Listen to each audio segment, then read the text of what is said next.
Bro, China, please, dude, please. I will be your colonial subject. Please, let me get some trains. Come on. Please, just take over. Just take over California. Xi Jinping, please take over California. Cut these fucking, just cut the fucking commute down. Oh my God, imagine the possibilities. China takes over California. Okay, we become its colonial subject. Okay, California is now a vassal state that praises is liberated by Xi.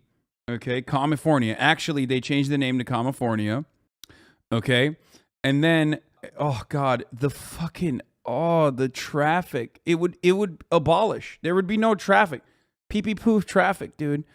Oh, just so much public transit, dude. What the fuck? Trade Taiwan for California?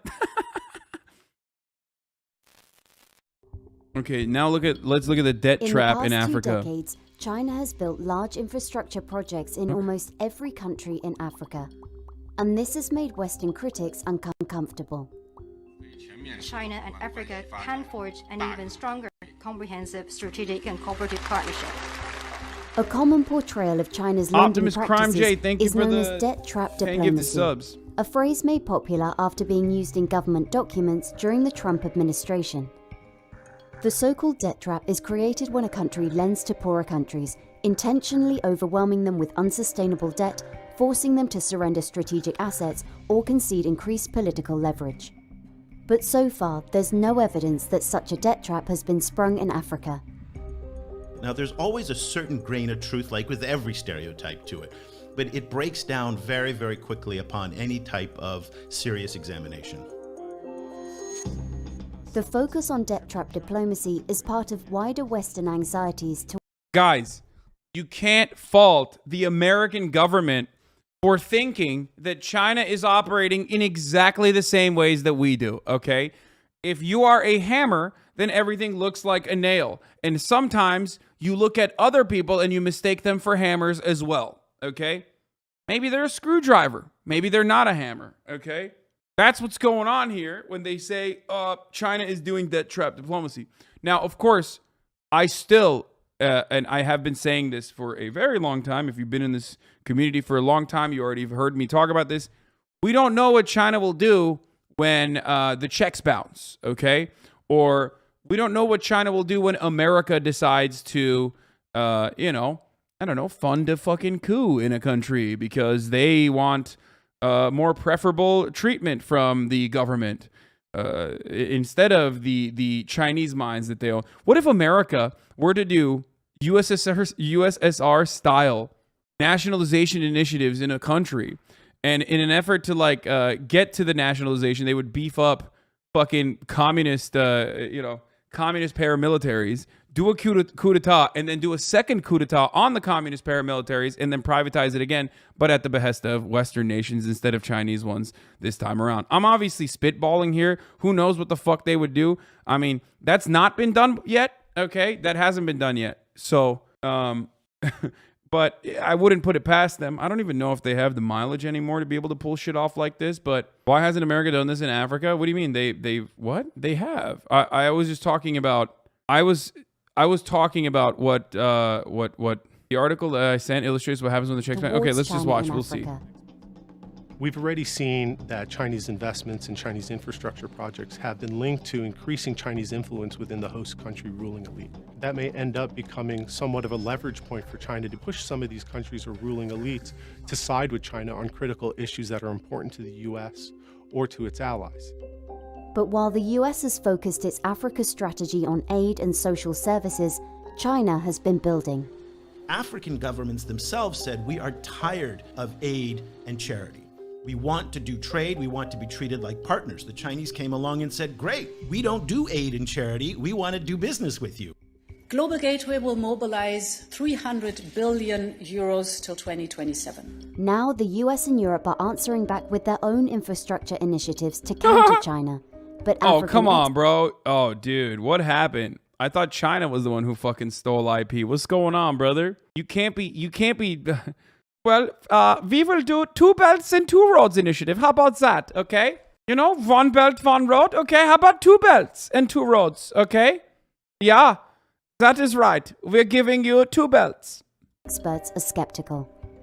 At the end of the day, China has been that guy around the corner with, a bouquet of flowers to Africa, the US, Europe and the UK have time and time again said, be careful of the flowers you see out of the window. They have thorns on them.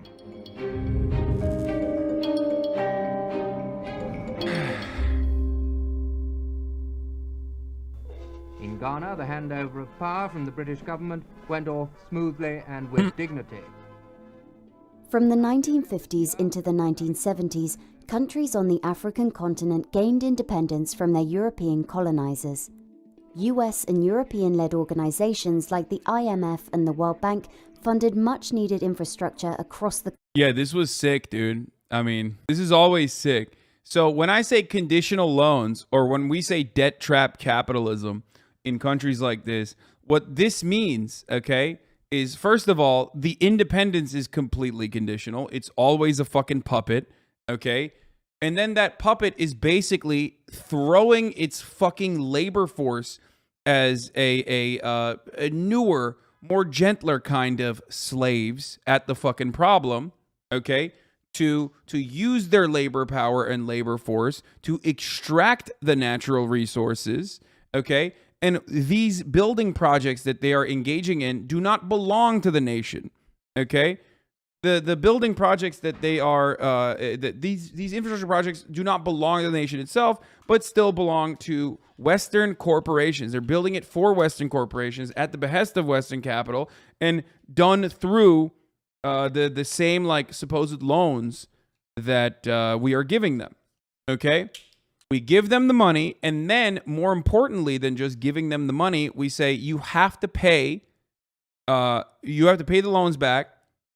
But also, you are going to use this money to pay Western corporations, okay? So we're giving you this money, but the money has to be used on Western corporations. You can't be using it on your own. You can't be doing whatever you want with it. And then also on top of that, we are going to make sure that you can't, if you want to, like, I don't know, socialize medicine or, build infrastructure for yourself or build fucking hospitals or anything like that, we're going to say, fuck no, we have complete control over your economy. And you have to implement austerity measures now. We control your currency. We control everything that you do. Continent. So those are some of the conditions of an IMF payment. Now, or an IMF loan. Now, the difference there is the level of control that China has over the country with their loans, what the conditions of a Chinese loan looks like, and what the infrastructure projects with a Chinese backing looks like. But that slowly stopped. The United States and Europe kind of backed away from infrastructure in the 60s and 70s. It's something that we did very, very well for a long time in the post-war era. We built vast amounts of infrastructure throughout the world. And one of the things you see in Africa is that so much of the railways and the highways and the infrastructure was built during the colonial period. And back then it was quite solid, but it's been decrepit because the former colonial governments are not plowing in lots of money. Enter China. As early as the 1970s, Beijing began building the Tazara Railway, a link between the Zambian town of Kapiriamposhi and Dar es Salaam port in Tanzania. At the time, it was the longest railway in sub-Saharan Africa, allowing Zambia to ship copper, bypassing white-ruled Rhodesia and South Africa. It also gave China much-needed political allies. Beijing said, we have problems, you have problems, we will help you out. And they embarked on this. And this is really some of the early seeds that China sowed in Africa that later, came to clearly define the divide between the West and the East as far as China's involvement in Africa is concerned. In the early 2000s, as China looked to expand, the infrastructure they built was just to more efficiently extract resources. Of course, dude. That is literally, yeah. But that's what China is doing too. Don't misunderstand the situation here. Like, it's not like China's fucking building roads and shit specifically for the goodness and the kindness of like the people living in Ghana or any of these other countries. Like they're doing it. They're doing it specifically because they want to more efficiently extract resources. But it's how you extract those resources. And that is where ethics kick in, and what you do. And markets and political influence abroad, its investment in Africa ramped up. The Chinese said, well, guess what? We are the best in the world now at producing large-scale infrastructure. And yes, D. Darshan is correct. The reason why local African governments don't have the money to build their own infrastructure is because in order to be a part of the global market, you have to let America and Europe do your resource extraction. How much you give back to the country and how much autonomy you allow the country to have will greatly improve your chances of legitimately becoming a competitor in the marketplace. But of course, it's in the best interest of every country to keep you down. Obviously, they didn't get the same head start given the prevalence of, in the most reductive terms, the Maxim gun and the colonial superpowers coming into Africa and starving it and enslaving it for a long time. So now, with the lack of reparations and making these conditional loans come across as reparations while still taking all of that wealth back to the Western world, and using it specifically for resource extraction, using African nations as like a mediator in the conversation, and not actually allow them to see realize their own profits in their own grounds. Okay, that has kept these countries poor. That's why, yes, another chatter said Africa was looted. It's not poor, it was looted. It's true. Fast and cheap, and we have a surplus of capital. So we'll loan you the money. We have our great contracting companies. We have all of this skill and all this ability to deliver fast and cheap. And in that sense, it was really an ideal match. They recognized what Africa's development stage was, and they said, you know what? 30 years ago, that was us. We recognize a lot of what's going on here. You don't have enough infrastructure. You have a large population that's growing quickly. Also, let's not underestimate, there is a shared history here of anti-colonial struggle. So you tick all of those different boxes, and Africa made a lot of sense for the Chinese to come in. China is currently involved in an estimated 35 African countries and has made significant contributions to their infrastructure, including ports, railways, and power plants. Using that logic, you can also see that Africa had 100 to 200,000 year head start on the rest of the world. That logic, the fuck do you mean? It doesn't matter. If it didn't develop by way of trade, in a way, or for a multitude of different reasons as to why certain fucking countries, due to weather or proximity to one another, were able to fucking, develop faster. And then once imperial powers decided to engage in the act of colonialism, they just ripped this entire continent to fucking shreds and stole everything. Like, it doesn't matter. Yeah, like, you think that it's, first of all, the reason why that person said what he said is because he's pointing at a very racist idea. And that idea is that, like, Africans somehow are inferior. That's why they, despite having a 200,000 year start, were not able to fucking build themselves.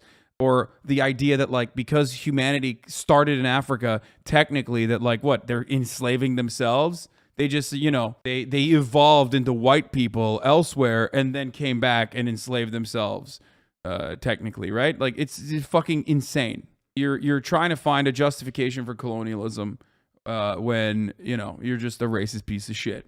Okay? They did have a great start, just not in the Industrial Revolution. The richest person ever was in Africa. It doesn't matter.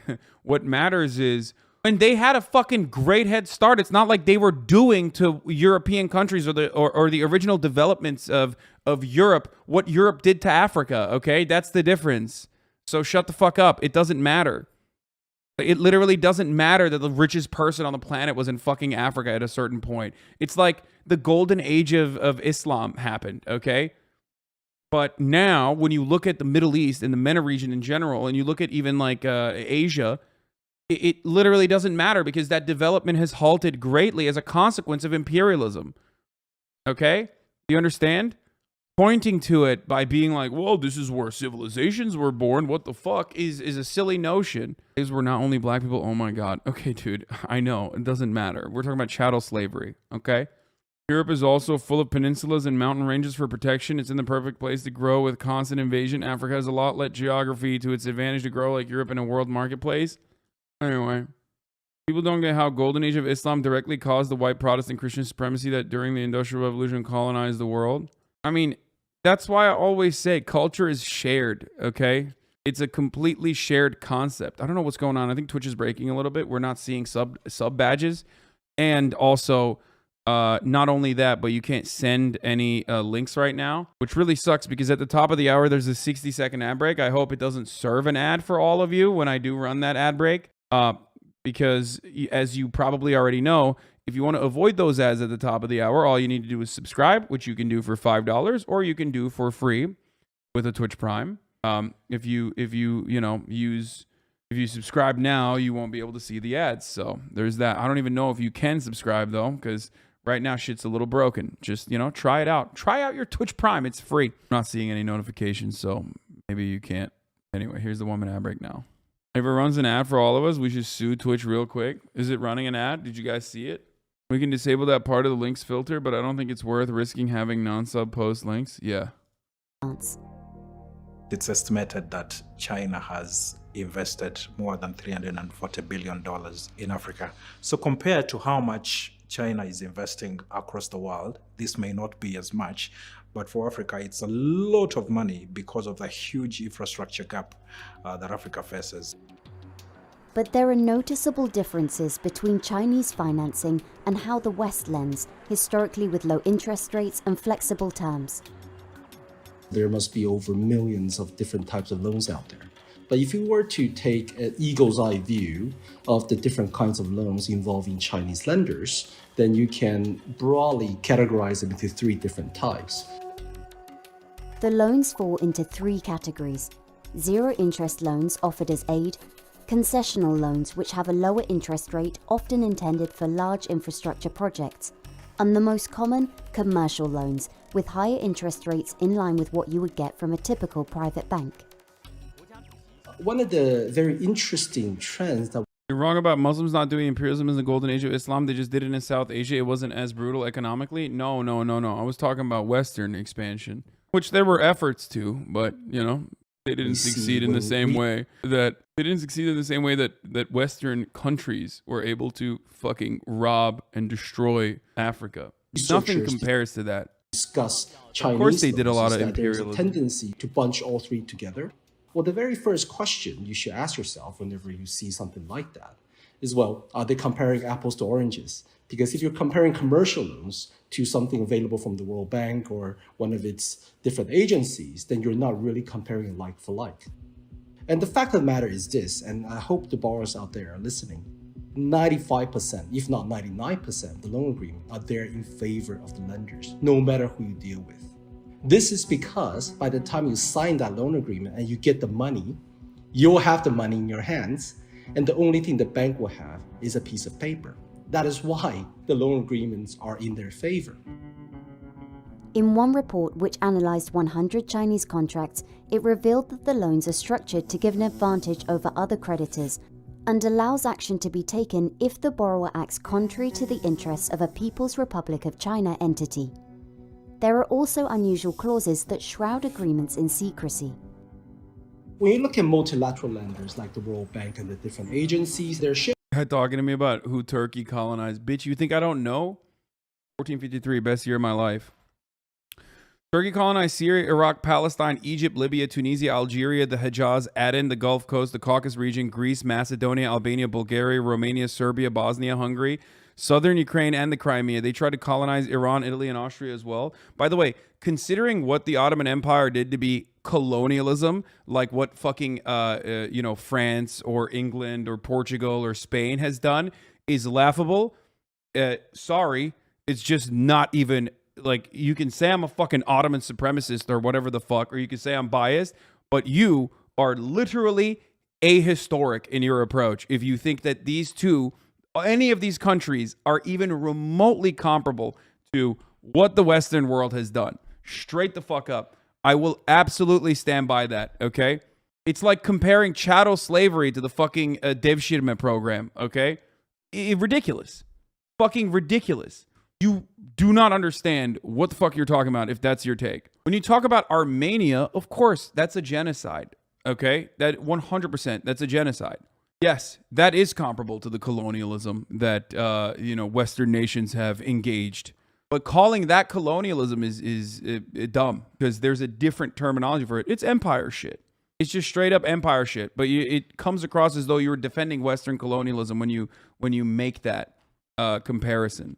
But as far as like the Ottoman Empire, of course it's empire. Like they did some fucked up shit. Of course they did fucked up shit. I think your view on the Ottoman Empire is skewed by your early education. No, of course, no. The Ottoman Empire, absolutely, without a doubt, did fucked up shit. You're crazy to say that they did not. Okay, that's what empires do. There is no empire that did that. Has. Why are there suddenly 28,000 experts on the Ottoman Empire? It's just how it is, baby. Like, motherfucker said the Ottoman Empire colonized Palestine, right?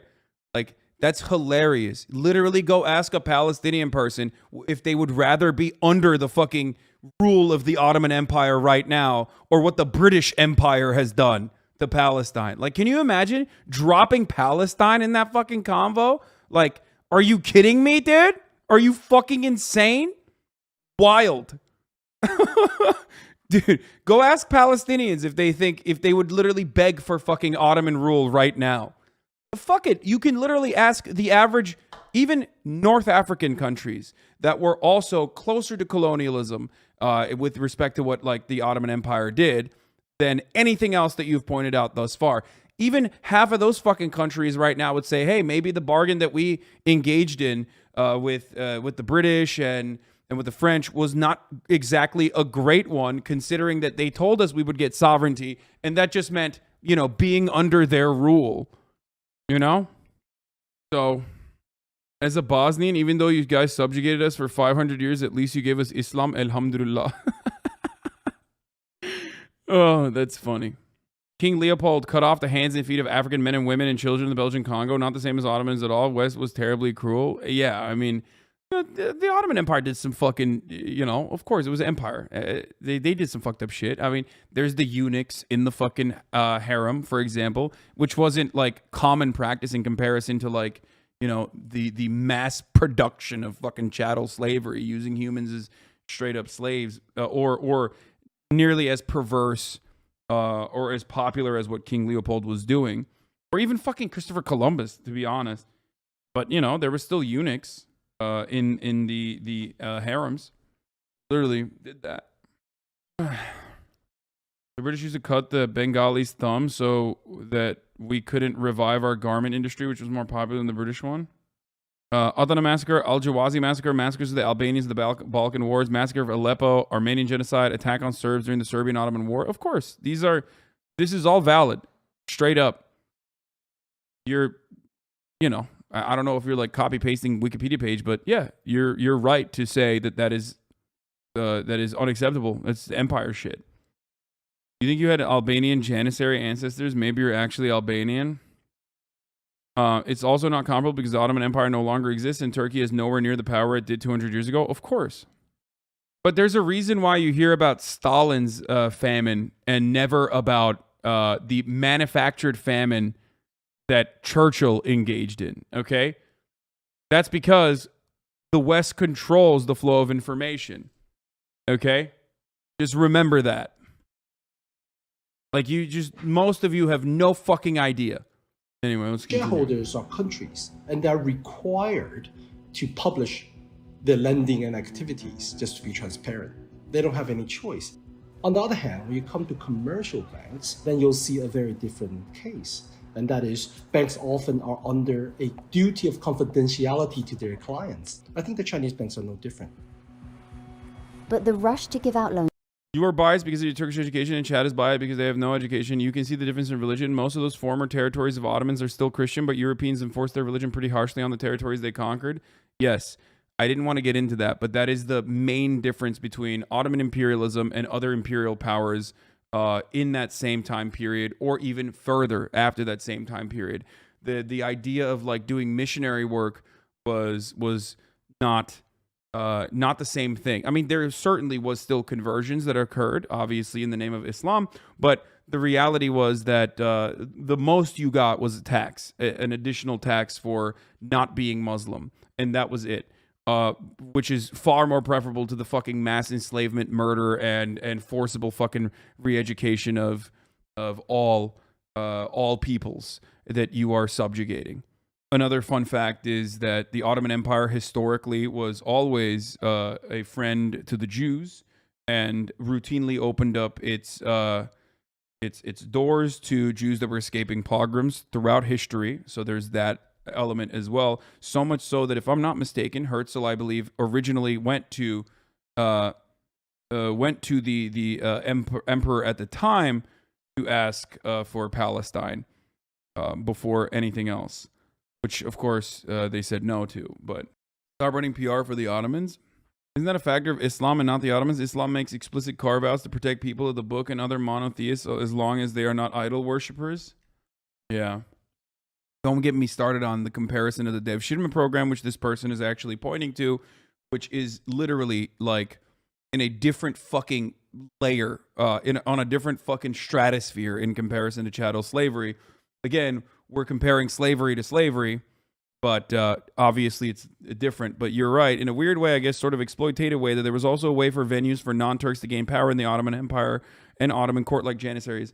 Almost all of the famous architects, artists that rose through the ranks were risen through the Dev Shirma program. No such comparison exists in the West. Still wrong.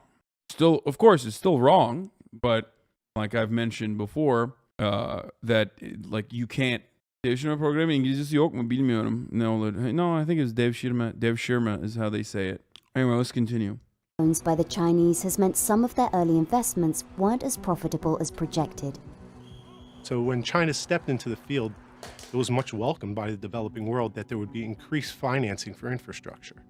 However, with the rush to get projects off the ground, to put them into action and to begin construction, critical due diligence was often left by the wayside. Financial sustainability, good call, social and Fizz. environmental Thank you. I gotta fix that.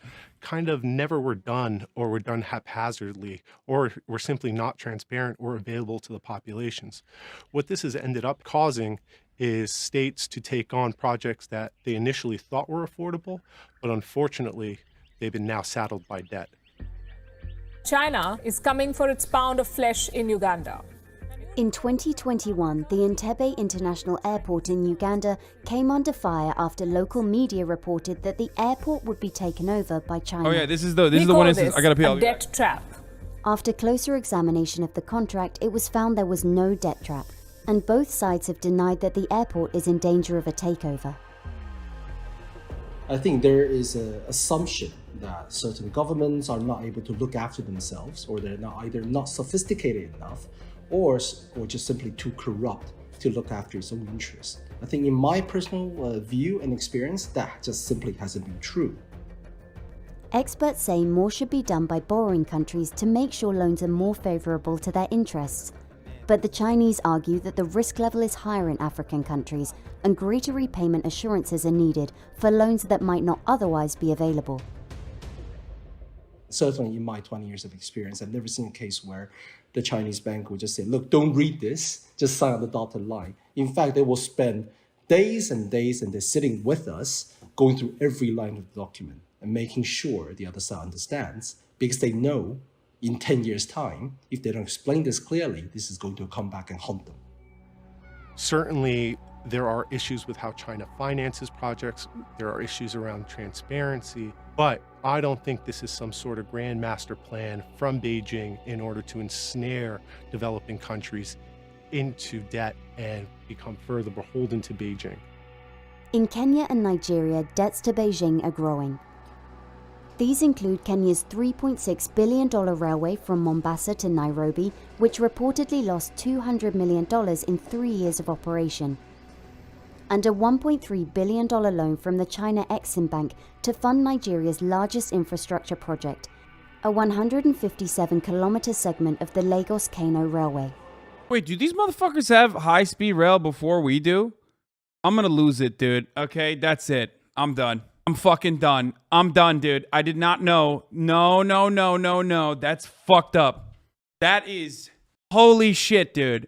Holy fucking shit. Literally better to be a colonial subject to a different fucking country than be the imperial superpower of the United States of America. Are you fucking kidding me?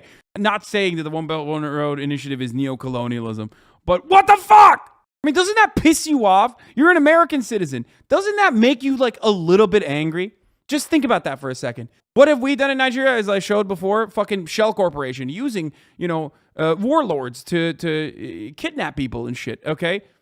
Whenever people don't act in the way that corresponds to the desires of an American corporation. China is building them fucking high-speed rail, dude. We don't even have that. That's so... Let's see.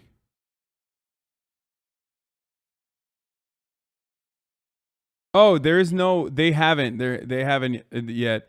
No, they just... Wait, no, they do. No, this is... The Lagos one is 330 kilometers. Yeah, this is a 37-kilometer intracity rail system. Oh my God, they literally do. Oh my God, Lagos has high-speed rail. We don't. Oh, wow, that's fucking tight. That's crazy. The government itself can't afford to finance these things. The private sector isn't really stepping up. Bro, China, please, dude, please. I will be your colonial subject. Please, let me get some trains. Come on. Please, just take over. Just take over California. Xi Jinping, please take over California. Cut these fucking, just cut the fucking commute down. Oh my God, imagine the possibilities. China takes over California, okay? We become its colonial subject, okay? California is now a vassal state that praises is liberated by Xi, okay? California. Actually, they changed the name to California, okay? And then, oh God, the traffic. It would abolish. There would be no traffic. Pee-pee poof traffic, dude. Oh, just so much public transit, dude. What the fuck? Trade Taiwan for California? The West has not got an alternative program, so therefore China is the only game in town and the terms of the loans are reasonable. At the same time, you have members of the National Assembly, particularly from the main opposition party, vocally criticizing the government for what they perceive to be a lack of transparency around the management of the loans from China. They often articulate this worry that you hear in other parts of Africa that China will try and seize Nigerian assets in the event of a default by the Nigerian government. But looking closer at Kenya and Nigeria's total public debt, it doesn't appear that China's in a position to use the debt it's owed as leverage. In Kenya, Chinese loans account for about 10% of the country's $70 billion total debt. And it's even less acute in Nigeria, where the Chinese debts are just about 3 to 4%. So again, we have to focus on the data as it is, not as these narratives and these storytelling, which we have these fantasies that Kenya is going to be taken over by the Chinese. One country cannot control another country just by owning 4 to 10% of its debt. Only a handful of countries on the African continent have a significant amount of debt owed to China, and most of them owe much more to private bond markets. Africa does not have a Chinese debt problem. Angola... Yeah, where those private debt markets centered, I think. Weights about a third of all Chinese debt in Africa. So take Angola out of the issue, then you have an even less serious problem in that respect. So it's very important that we narrow down this problem to be what it is. But it only takes one bad deal to affirm Western fears. In the Democratic Republic of Congo, a controversial method of borrowing based on future natural resource revenue has meant some projects have fallen victim to corruption. Congo has a very, very significant mining industry. It's Africa's biggest producer of copper. It's by far the world's biggest producer of cobalt. Cobalt is a key ingredient in the rechargeable batteries that power electric vehicles. You hear politicians talk about Congo saying that high-speed rails aren't worth the toxic pollution of rare earth mining and processing. Dog, I'm not like, dude, what do you mean, dude? You're literally on Twitch. You're currently on Twitch. If you're on Twitch, you can't talk about the pollution of rare earth metal mining.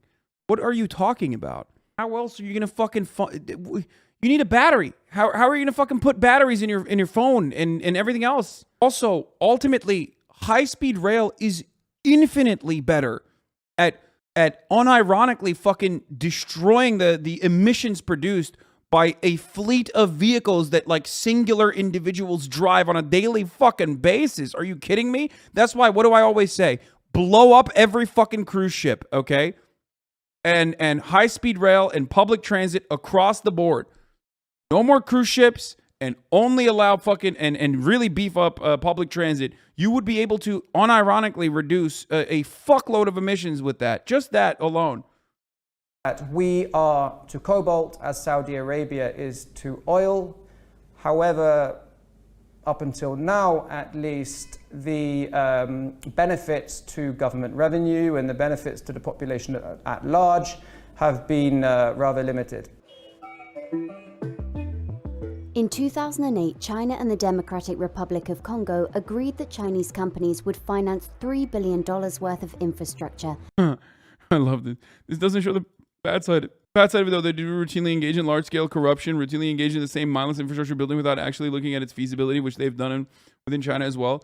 Dude, who cares? I hate it. It's like that's got real fucking, the postal service doesn't actually turn profit energy, okay? It's infrastructure. Do the infrastructure. It's fine.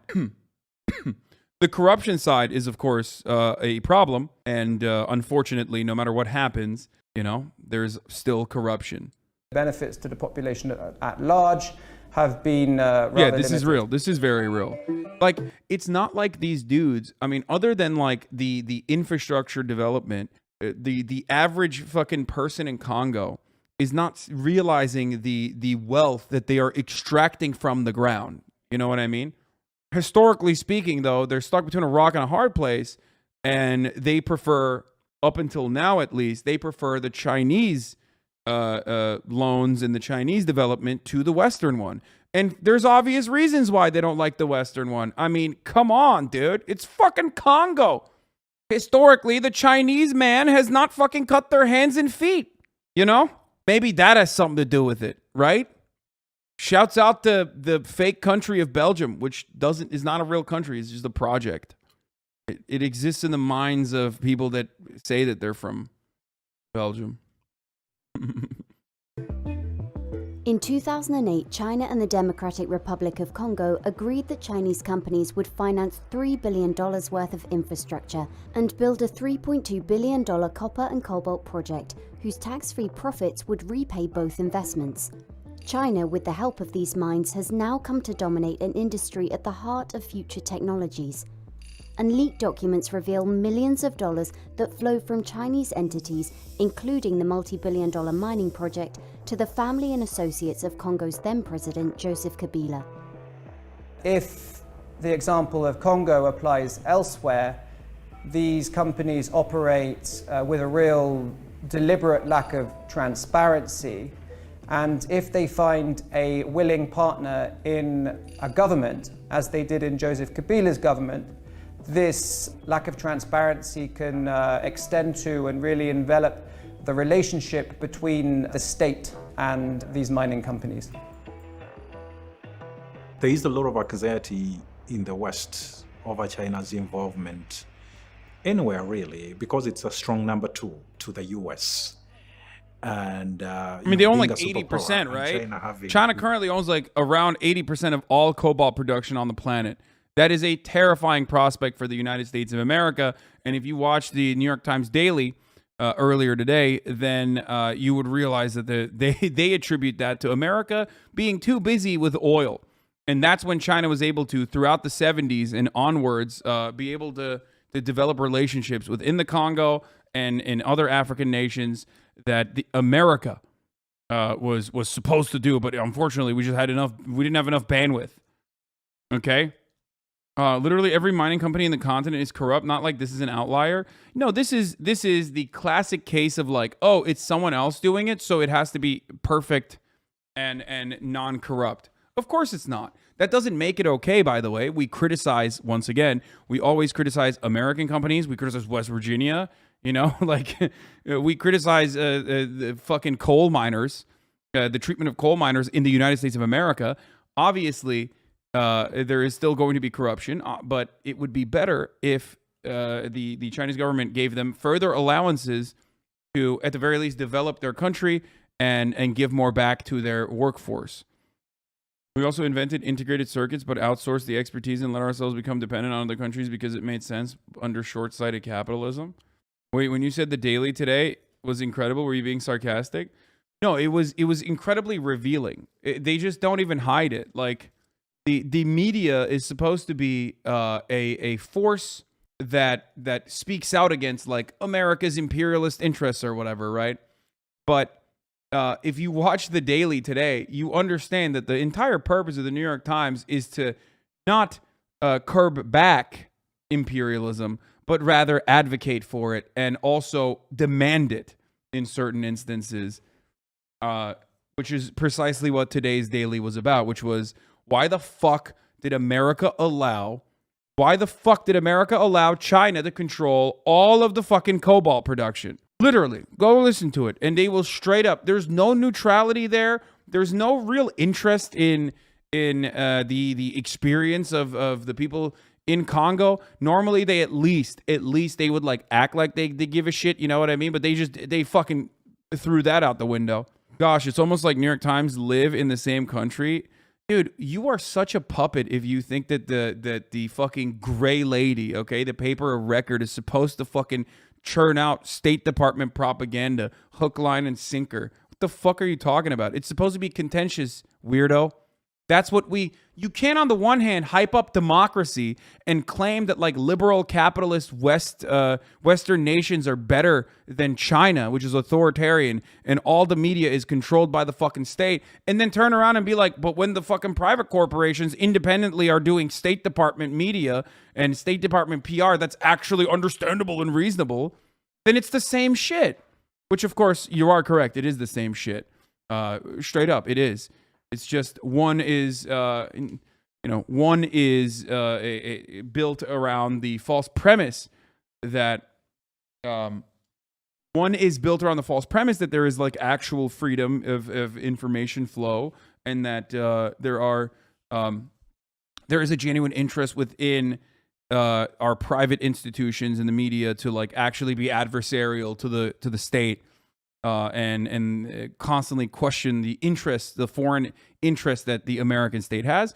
No, but that's not the case. That's not real. That's never been real, and it will never be real. Subs are back, baby. Let's go. Very strong links with Africa, setting up a lot of logistical supply chains in Africa, preparing to expand its trade and take it to the next level, is worrisome, because whatever happens in Africa or whatever happens in Asia ultimately can affect the world order. There's a lot at stake. Ideology may also be on the line. Countries that receive help from the US or European multilateral development banks often require values that fall in line with democratic nations. Anti-corruption, good governance, transparency, participation, inclusion. These are things that really matter. We should want projects that are beneficial to the populations, that don't negatively affect them.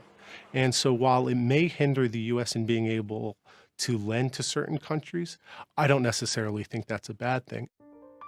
When countries in Africa take help from China, they're expected to side with or at least not participate in the condemnation of China on key issues including Taiwan and allegations of forced labor in Xinjiang. On these sensitive red line issues, and Taiwan is certainly one of them, this is where the political... Another nation, another superpower saying they have a red line? Wait a minute. We don't like that. We don't like that, dude. Demonstrably, we don't like that. We fucking, we will go over that. We will step over that red line, dude. relationship becomes more evident and much more important. Africa, more than almost any other region in the world, tends to vote as a bloc in major international organizations and tends to express itself as a group, if not the whole continent. And again, this is the political symbolism that's becoming increasingly important to China from a region like Africa that is so important to the Chinese, much more so in many ways than the resources, which again aren't as important to China simply because they can buy the resources now from any number of other places. But getting this kind of political support is very important in today's geopolitical environment. I think this is bullshit, for the record. Straight up. I think might is right, and I think whoever has the biggest dick, i.e. the best productive capabilities, wins in the long run. And I think China's interest is not about fucking gaining, like, I don't know, not letting the fucking United Nations, like, yell at them for, I don't know, doing whatever the fuck, like, Hanifying Xinjiang, you know what I mean? They don't give a shit. They're going to do that. They're going to do whatever the fuck they want to do, and there's literally nothing you can do about it. Not that it's right, obviously it's not, but I think that the real reason why they are slowly and steadily building these relationships is to beef up their productive forces. If you think about it from just like an Econ 101 point of view, they are engaging in horizontal and vertical expansion. That's it. If you look at nations like corporations, that's precisely what they're doing. That's what America has done for a very long time. That's what America completely destroyed for short-term profit, and that's what's going on now. I think that the idea that like they need the votes of, like, you know, African nations to be able to like flex their fucking political capital in the fucking in like global affairs is whatever, you know. It's just okay. It's, you know, additional. They would rather utilize Australia than these collection of African countries. They just want, I think what their interest in Africa is more so a stronger and as the chatter also pointed out, a stronger and loyal trade partner. Or could it be their population is about to get as old as average Japan? But the Chinese population? Brother, that's, you know, that's a bit of a stretch, I think. If you were to say that they have actually a blossoming middle class, if you want to use a fucking capitalist term, and therefore are no longer able to be a productive labor force that is, you know, competitive with the rest of the planet, that's one thing, which is precisely why the, you know, rate of profit has a tendency to fall in situations like this.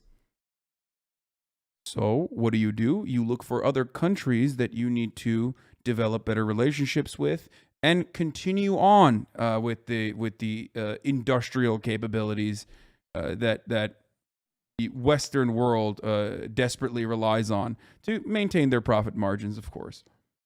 The effect on the one-child policy are coming to bear. The population of young working-class people is going to go down, of course, but the idea that might makes right, and then the idea that the country with the highest productive capacity will ultimately win is faulty. Like, what do they win? They become the hegemonic superpower that controls the planet. Border expansion, resource expansion, migration / workforce expansion. You literally just described what superpowers do.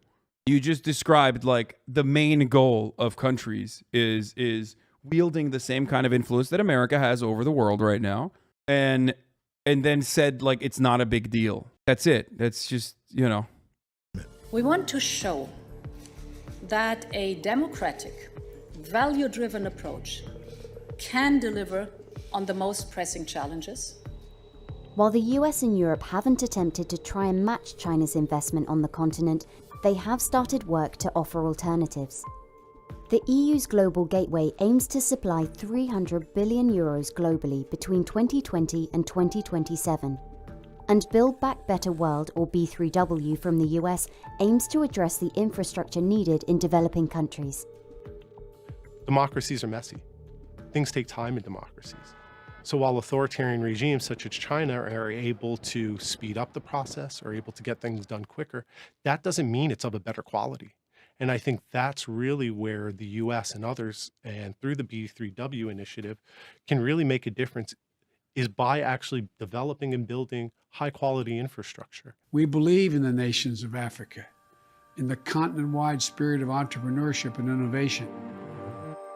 Yet skeptics of US and European-led projects say they're aimed at specifically targeting Chinese influence rather than working with African countries as business partners.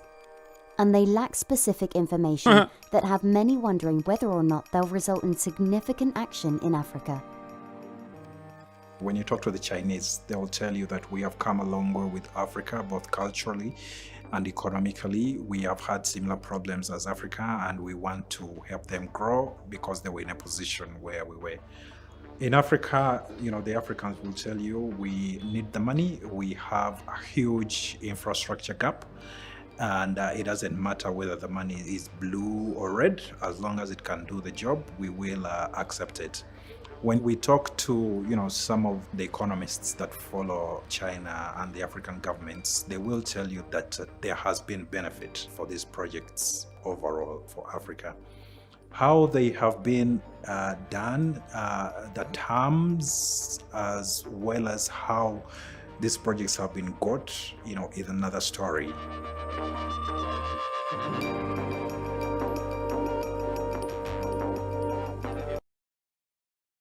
Borrowing countries are less likely to face required austerity if they receive significant aid from non-OECD countries, mostly China.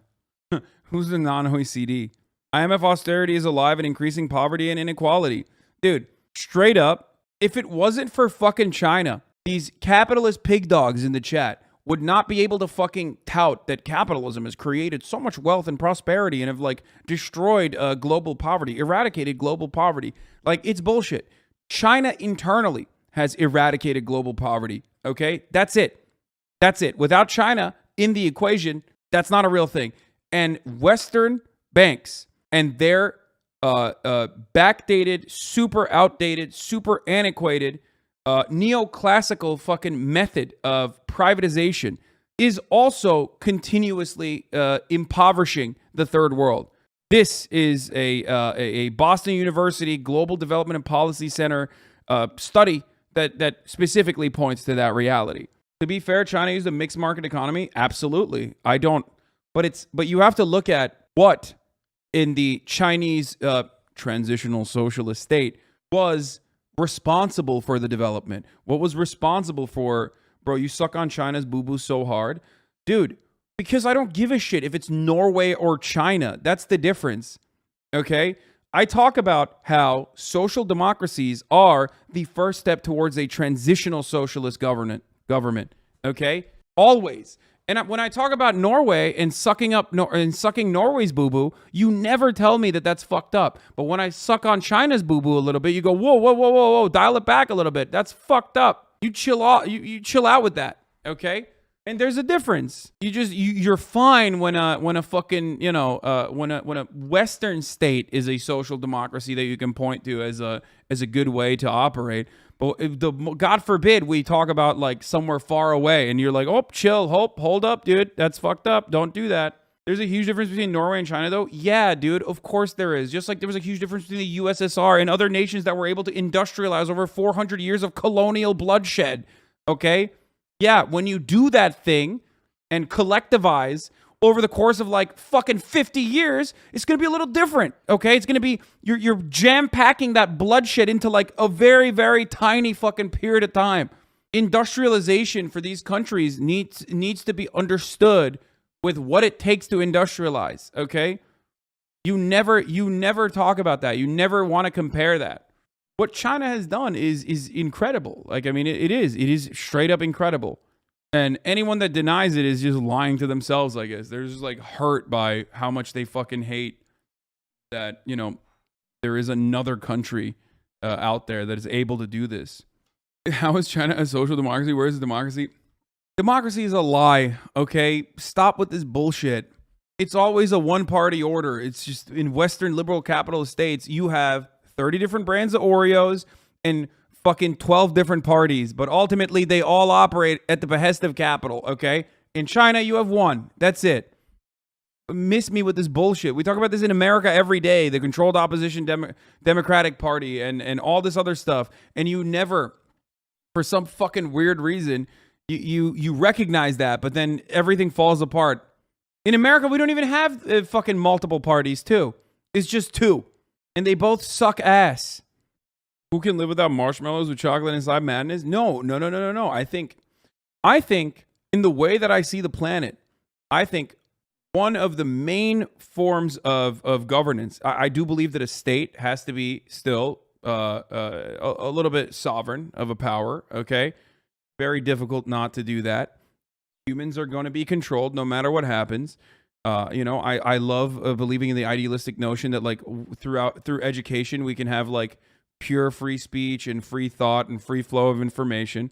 But there's always a mechanism of control no matter what happens. You have in neoliberal countries the suggestive powers of the media, the fallacy that this media is like operating not at the behest of the State Department, but especially on issues that matter, like material issues that matter, but totally operating at the behest of the people is not true. But in authoritarian countries, you have full-blown control. This is, again, remember, one fucking aspect that Slavoj Žižek and Noam Chomsky agree on, okay? They don't agree on much, but they agree on this, that you have manufactured consent in neoliberal Western capitalist countries, and you have authoritarian forms of state media in authoritarian countries, in the Eastern developments, okay? But ultimately, they're still both controlling the flow of information, and they're still changing minds. And I prefer the neoliberal version. Of course, other countries that are still developing and do not have that global hegemonic power that the United States has have to be authoritarian. Otherwise, look at what the fuck happens. Not that it's good, but I'm pretty sure that their flow of information would be less controlled if they didn't have to consistently worry about subjects like Western subjects totally destroying whatever their nation building project is. Like people constantly talk about, fucking Cuba. Cuba has no free speech. Cuba has no free speech. Of course they don't have free speech. They're in America's backyard. The world's largest imperial power has waged war, both economic and direct war, with this tiny fucking country since its inception. How in the ever-loving fuck would they not be authoritarian? Think about how authoritarian America gets in the aftermath of 9/11. Or think about how authoritarian America got in World War II with the flow of information, controlling all of that, making sure that all of our productive forces were focusing on the war effort. Okay? Now try to understand that's exactly how fucking Cuba has to operate every day of its lives. Every day of its life. That's why they're authoritarian. Now, would they continue to be authoritarian if they had the allowance, like if they were able to just not be interfered with by the United States? Maybe, but we don't know because that's never happened. You are being a bit too base today. Dude, anyone that says I'm a bit too base today when it comes to fucking foreign policy, I've always talked about, you're rewriting history. Castro was always this way. Yeah, dude, of course he was always this way. America literally gave guns to the fucking dictatorship he overthrew. And then the embargo started immediately after the dictator was fucking overthrown. I'm wearing a hoodie that says men can be feminists too. I feel like I have to be over here. Oh, God, dude. Just like... Hey, if you like this video, please subscribe and hit that bell so you don't miss out on any future videos.